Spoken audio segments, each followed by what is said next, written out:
सुप्रभात बच्चों। हिंदी में हम आपको कितना सीखा एक करा रहे थे। इसका हमने आपको प्रश्न नंबर 1, 2, 3 और 4 करा दिया था। अब बारी है प्रश्न संख्या 5। इस प्रश्न संख्या 5 में कई प्रश्न हैं। तो बच्चों हम वही प्रश्न आपको करा रहे हैं जो कि प्रश्न अभी तक आपने पाठ के दौरान नहीं किए हैं। जो नए प्रश्न हैं उन्हीं प्रश्नों को हमने कितने सीखा एक से उठाया है।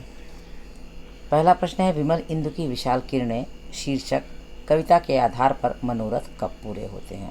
यानी विमल इंदु की विशाल किरणें ये पाठ का नाम है।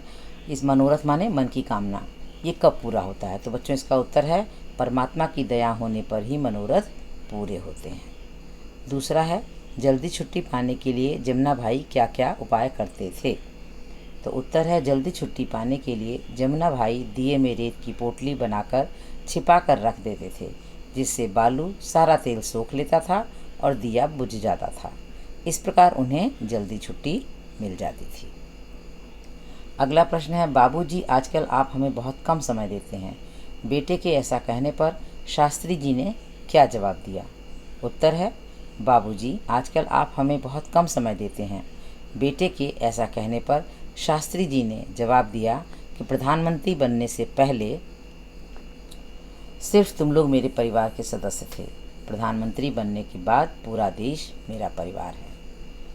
अगला प्रश्न है, सरपंच के आसन पर बैठते समय अलगू चौधरी और जुम्मन शेख के मन में जिम्मेदारी का भाव पैदा न हुआ होता तो कहानी का क्या अंत होता। सोच कर लिखो। उत्तर है बच्चों, सरपंच के आसन पर बैठते समय अलगू चौधरी और जुम्मन शेख के मन में जिम्मेदारी का भाव न पैदा हुआ होता तो अलगू चौधरी और जुम्मन शेख में आपस में शत्रुता बढ़ जाती, दोनों के बीच बैर भाव पैदा हो जाता। धन्यवाद बच्चों। गृह कार्य है कि सभी प्रश्न उत्तर को कॉपी में साफ और सुंदर अक्षरों में लिखो और याद करो।